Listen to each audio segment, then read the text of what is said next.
everyone, and welcome to this session on AI code security and secure by design. So, I'm really happy to be here. I think this is our third event of the year where we're talking about how AI can positively make a huge impact to your security program. And in this one, we're going to continue that discussion basically around how you can leverage two things. Now we've generally not seen these two things being discussed in tandem when it comes to AI security. We have not seen. We have always spoken of them as separate entities. One is secure by design, and one is AI code security. So, but in this case, I want to talk about how these two things cannot be seen in their own silos. They have to be actually seen in a very significant in their own way, right? That's very important, and that's something that I'm going to be talking about in today's session on in our session today, right? So without further ado, I'm going to get started. um, and this is what I'm going to be talking about. I'm going to be talking about how you can combine secure by design and AI code security. Now, before I get into what this is, let's talk a little bit. Let's quickly introduce these two subjects. Right, secure by design is something all of you or many of you will probably know. If you're watching this, there's a good chance that you would have probably worked on secure by design or done something in secure by design itself. Right, secure by design ideally means that you are building applications that have security baked in from a design perspective. So right from the requirements to design, and then downstream from there, you essentially have security considered as part of it. Then there is the other aspect of AI code security. Now, AI code security is basically a byproduct of AI assisted coding, right? Now, when you are building out AI assisted coding, or you using AI assisted coding like Cursor or Cloud Code or what have you, right? Codex or whatever it is, you are essentially building applications. You're writing code. The AI is helping you write code, or the AI is really writing code, and you're prompting it to write the code you want it to write. Now, this code, in many cases, there are lots of security issues around it, and we'll get into that in just a little bit. The idea is, how do you protect or how do you secure this code in a way that actually stays secure, right? Or in a way that is actually it carries through downstream from wherever the code is being written. It could be in a CI job, so on. How do you secure this code, or how do you get the AI assisted coding tool to write more secure code? That's really what AI code security means. So let's talk a little bit about all of this and get into it in this session, right? So, of course, my name is Abhay. For those of you who don't know, I've been in the application security space for about 17 years now. I've been in the threat modeling space for almost nearly all of that time. So I've been a big proponent of threat modeling. I've spent a lot of my time building automation solutions for threat modeling, as well as building out a threat modeling product more recently called SecurityReviewAI. We recently won the SANS Difference Maker Award for Innovation of the Year. And this is really what I've been doing for a while now. I train at places like Black Hat, DEF CON, OWASP. In fact, this year at Black Hat US, I'm going to be training multiple courses as well as in DEF CON. So if you are around, please let's catch up and say hi. Right. So with that in mind, let's get started with the topic du jour, the topic of the evening, which is first of all, let's talk about these two things, right? The conditions that we are in when it comes to AI assisted coding. Now, AI assisted coding has gone mainstream. Anyone is talking about how much of AI is writing their code. Google, the Microsofts, the Metas of the world, they've gone massive in terms of their code being written by AI, right? So roughly 70% of organizations report that more than 40% is now AI generated, which means that the bulk of organizations are probably going, full bore when it comes to AI assisted coding. AI assisted PRs have become so common that it has become a meme on X and on LinkedIn, where people are just tired of reviewing these AI assisted PRs, where there's so much data that is being generated by AI assisted PR.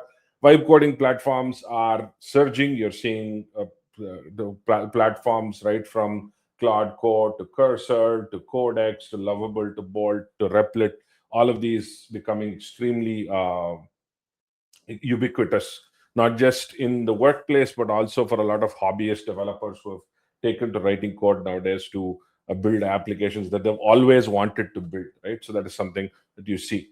The problem, as always, with our industry is that security is not keeping up, right? Security is still lagging behind simply because that's the nature of the industry. The industry accelerates in terms of writing stuff, developing stuff first.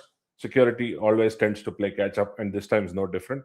We're seeing that a lot more security findings are being generated. It's also likely because a lot of people who are writing it may not be considering security as an important thing. The AI assist, and they might be relying on the fact that, hey, you know what? I'm using Cloud Code, so it probably knows how to write secure code. Or I'm using Codex, it probably knows how to write secure code. Or it's probably going to have instructions to write secure code, right? Partly yes, but mostly no. It's not really the case. In fact, I don't know how many of you saw this. One of the key things that I saw when the Claude code leak happened sometime last month was that there was only a single line that could be attributed to writing code securely. It basically said that, okay, just make sure that you don't have injections and that sort of stuff, right? It didn't really have any prompting that was beyond that to ensure that security flaws didn't, weren't introduced into the code base. So that's really a pretty huge issue that I see, because most of these coding tools, and yeah, you might see variations. I've heard that Codex is a lot better from a security perspective. Cloud Code is not that much better by default. But still, again, the very fact that people are using a litany of these tools across the organization clearly means that you're either going to get a bad experience or an inconsistent experience or both, right? So this is a pretty big problem. 35 CVs traced straight to AI generated code in March 2026 alone. This is pretty huge. This is a pretty huge number, because AI coding clearly is on the rise, and obviously this means CVE is from AI coding also on the rise, right? So again, this is also causing a lot of PR fatigue, right? I've seen developers and developer groups just go like, you know what, I can't review all of this. There's way too much code being generated. I'm not going to be able to review it. They let it go to another AI, and the other AI also is going to make the same potential mistakes, right? So that's something that you'll see that's happening. So, and this is one thing, and and there is actual evidence for secure coding being a problem with AI assisted code, right? 45% of tools pick the insecure path, according to Vericode's 2025 Gen AI Code Security Report. Across 100 LLMs, 80 OAS per line coding tasks, the model chose the insecure option 45% of the time. This is something I've personally seen when I have run against benchmarks. So there is something called a code security benchmark from Meta, and you can run multiple activities or multiple prompts in that. And again, I've seen worse numbers. In fact, I've seen a lot of LLMs just pick the insecure path by default, even though I mean, unless you prompt them specifically to add this or something like that, you will see that it misses it. 86% miss cross-site scripting. This is, again, looks like it's going to be a problem, and this is, again, a very real thing. And it says 70% failure rate for Java from a security perspective, obviously, because Java doesn't, a lot of Java frameworks don't come with default safeguards. So you'll see that the 72% security failure rate comes through, and the vulnerability density has gone up by an order of magnitude. And this is something that is really, really a problem. Now, as soon as you see something like this, the first instinct for a lot of us is, hey, why not I just put SAST, right? That's what SAST is for. SAST is going to catch all the security, the coding issues. And now we have AI assisted SAST, so it should definitely catch all of this. But in reality, SAST does not hit all of this stuff. And while SaaS definitely has improved, no, I mean, nothing to. I'm not calling out SaaS vendors. They're doing a great job. A lot of them are doing excellent work. It still is a ton of code being written, and SaaS is still not going to be able to catch interaction, authorization, all of that stuff being identified in the code. So while you can still produce insecure code, you are essentially having the cleanup job being done downstream, or the cleanup detection being done downstream, which is a real problem. And at the size and speed at which this is being done, this is going to become a bigger and bigger and bigger problem, right? So this is a real problem. The other problem that many of you have not probably thought about is that secure code is not equal to secure design. There's a good chance that you may get somehow you may get your IDEs or your AI assisted tools to write secure code, or you may train them. You have a skill, whatever, to write more secure code, but that doesn't mean that you are getting them to do secure design. The reason is pretty simple. Now, let's say you have to provide a particular URL endpoint for a user listing or something like that, right? Now, it will just do that, and it might do it securely by calling databases with prepared statements and so on and so forth. But that doesn't mean that it will check authorization. It doesn't mean that it will validate, user access or something like that. It doesn't really do that because it doesn't have any context of architectural patterns. Those are not fed in. Secure design patterns are not fed in. Threat models are not done. So it automatically means that it is going to take the design flaw. It's going to amplify secure code issues we already saw, but it's going to amplify secure design problems quite a bit. And because it amplifies secure design problems quite a bit, you will see that your applications are going to be insecure in the worst possible ways, right? In the worst possible ways. So this is a bigger problem. So you have a secure code problem, you have a secure design problem, all of it stemming from the fact that we're not really addressing all of this in AI assisted coding, right? So this is becoming a real problem. Now, the one thing that came about was last week or a couple of weeks ago. I'm bad with specific dates, but then it happened in April where Lovable had a breach where people were able to access people's public source code, database credentials, chat history, etc. And they initially denied it, saying, "Hey, this was public. We didn't really think that it was something that we had to secure."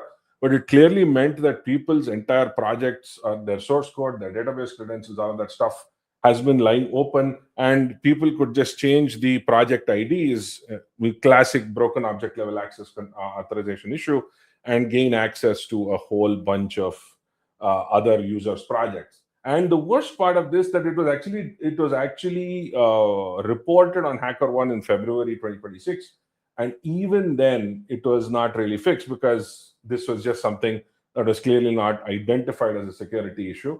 And that's a problem because this is an authorization bug, right? Now, if you gave this feature to be developed by some kind of an AI assisted coding tool, it would not really have uh, a problem with this, right? In the sense that it would just build it out. It would not really look into the design aspect of it or the secure design aspect of it. It would just basically build out the application or build out the feature, and that's really it. Doesn't really uh, put in any kind of authorization control. It doesn't really put in any kind of additional check and balance. It doesn't really validate perhaps other things as well. Whatever else it could validate, it doesn't validate, and as a result, it's vulnerable.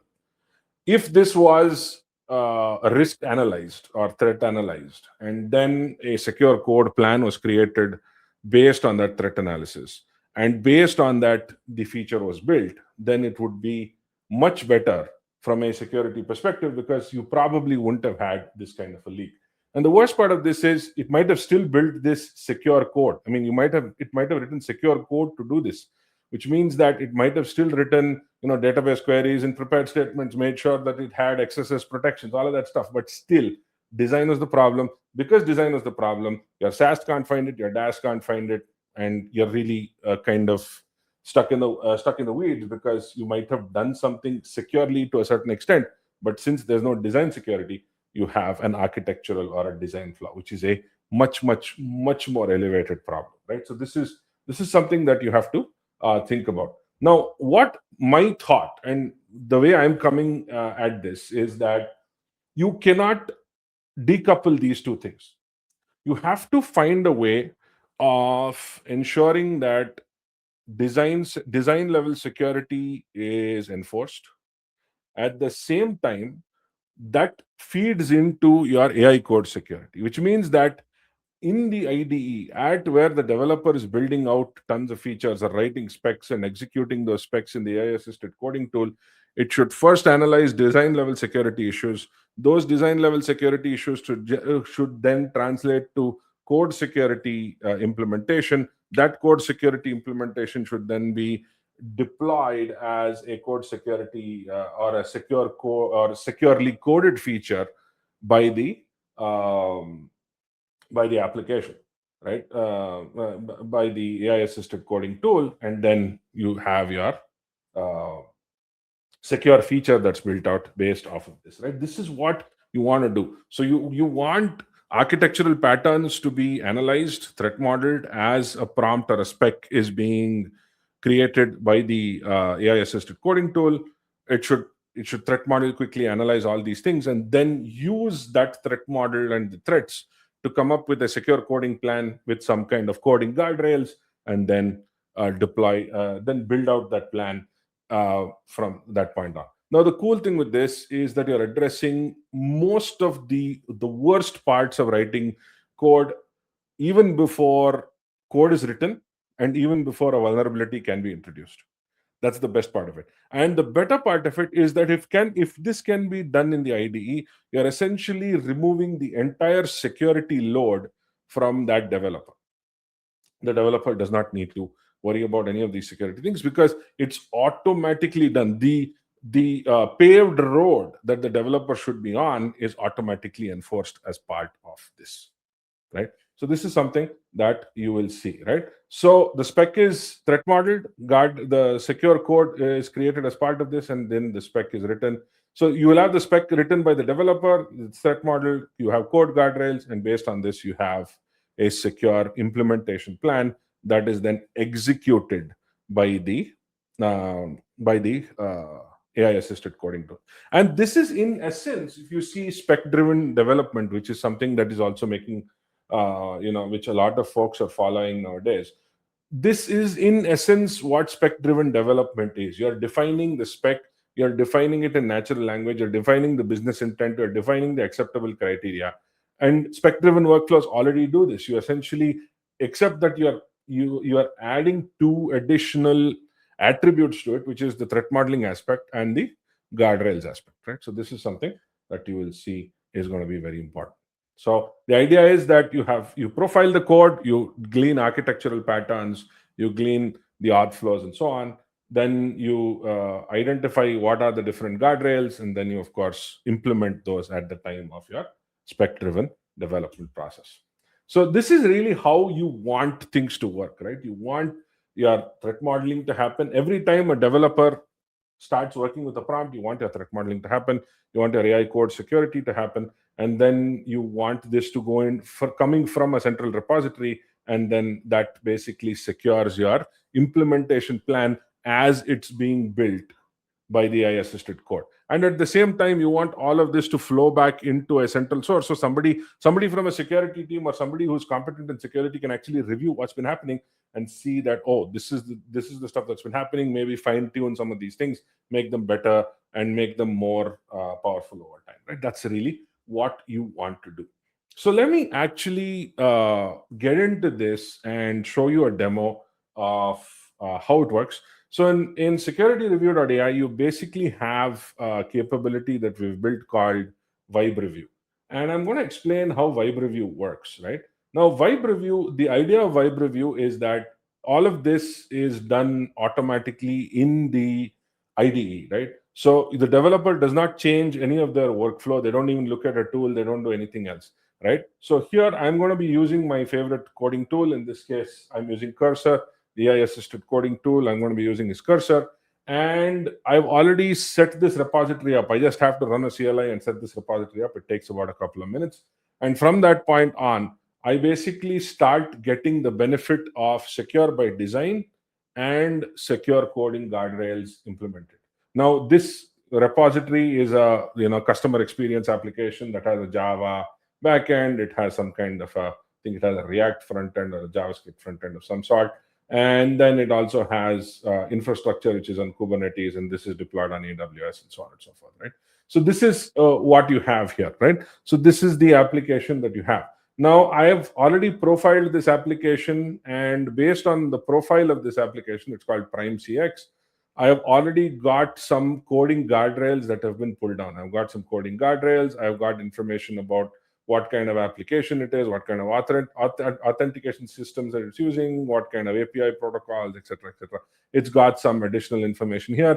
It's also identified about 90 guardrails based on the kind of code that's being written, based on the kind of application that's being developed. So you'll see that it has some AI related stuff as well. So you'll see that it's identified a couple of AI guardrails, data access guardrails. You'll see it's identified a whole bunch of stuff as part of it. So this is very specific to the kind of application that this is dealing with, right? So this is a Java application. So if you see the cryptography and key management requirements, you will see that it is going to give you Java specific cryptography and key management, or Java Spring Boot specific cryptography and key management requirements. So the guardrail is basically a bunch of do's and don'ts to say that, okay, do this and don't do this, and do this and don't do this, right? So the idea is that every time a developer writes a prompt, and you'll see this, a developer writes a prompt, this prompt is going to be threat modeled.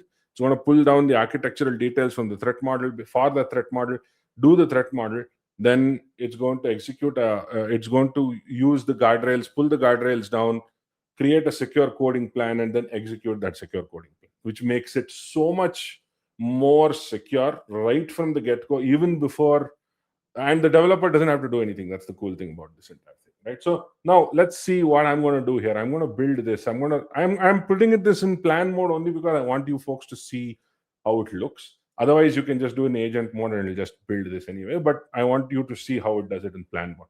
So I'm going to say, build me a feature where recording video. So this has a bunch of video recordings of desktops and stuff like that are stored in S3. This triggers a Lambda function that calls an AWS step function that processes the video into multiple small clips. Each clip is quality analyzed by an AI agent, and overall quality of the interaction is logged in an AI reviewer for customer support. So there is multiple things happening in this feature.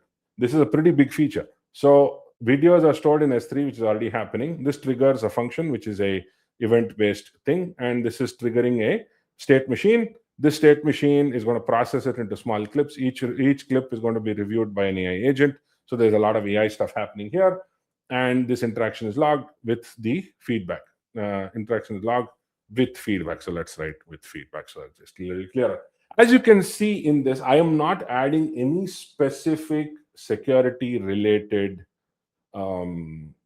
implementation at all. It is as if I don't know anything about security. So let's actually see what happens here. So when I start this, what it's going to do is it's going to start a plan mode. So it's going to start a sub agent that is going to pull up the threat modeling bits, right? You'll see it starts the threat modeling, it starts the guardrail selection, it's going to start the threat modeling, it's going to read through the code base, it's going to start all of this, right? It's going, and this is the first time I'm running this on this repository, so that is why you'll see that it's first exploring the code base.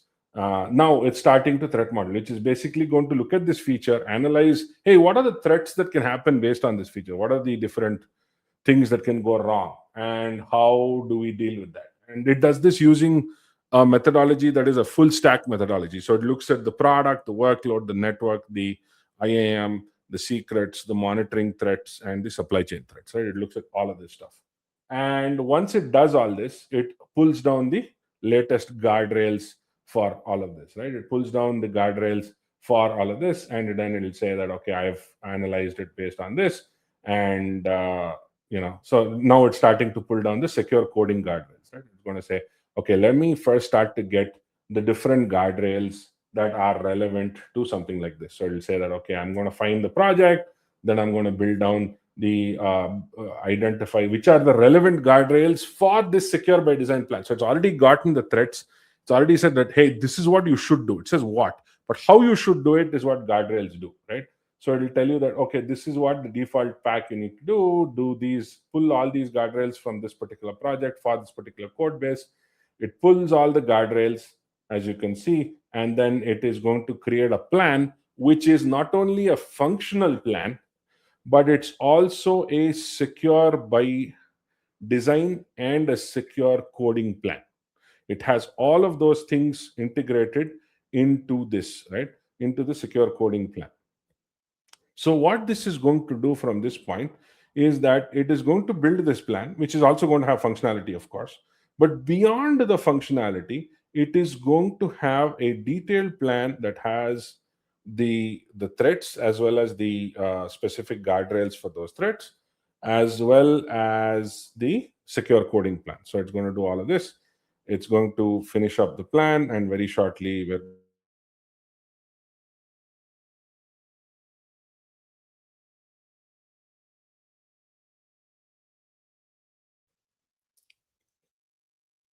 So there's a pretty big feature. I don't know why I took up such a big feature. Uh, this actually touches a whole bunch of different things. So which is why it's taking planning it. Yeah, okay, looks like we have a plan being framed right now. As you can see, it says, okay, this is the architecture. This is exactly what I described. So as you can see, it's quite a bit of stuff happening here. A lot of new components being added. It says, hey, these are the guardrails that I've added for this. And you will see that because it has AI features, you'll see centralized prompt assembly with unbounded trusted fields, persist AI output after schema validation. So it's added. So based on the functionality, the kind of capability it has done a threat model, which is basically the threat scenarios, and it has mapped the guardrails or the secure coding patterns that it should use against that threat model, right? Now, because it has done this against the threat model, what you can do is you can be damn sure that this is going to just go ahead and implement a plan that has both the functionality and secure coding. So this, you can see, is a pretty huge plan. It has 14 to-dos. I'm not going to execute this plan right now, but I'm just showing you how that works. And you'll see that it has automatically considered security at each stage of this, right? It's saying that, okay, callback endpoint must not be open to anonymous caller. So you see, this is preventing something like lovable happening, right? The lovable breach happening. Callback endpoint should not be open to anonymous callers, HMAC signature required, which means that prevent BOLA, again, what lovable had. Repository queries by recording session ownership. This is, again, these are the things that you would have had to design explicitly if it were not for this invisible feature just being there and helping you do this. Not helping you, basically doing it for you, right? And you'll see that there's another thing, AI ID generated guardrail, Lambda callback, this particular thing, it added its own guardrail as well. So you will see that you're getting the benefit of AI to build secure code out preemptively even before this happens. And once this is done, I'm not building this plan, but once this plan is built, what it does is that it adds it as a scan item here, right? So you'll see that each item, each event that is created. So this is a previous one that was done. You'll say that, okay, these are the threats mitigated, these are the code snippets, these are the guardrails. So you'll see that, okay, this is what this was the guardrails, this is what we did.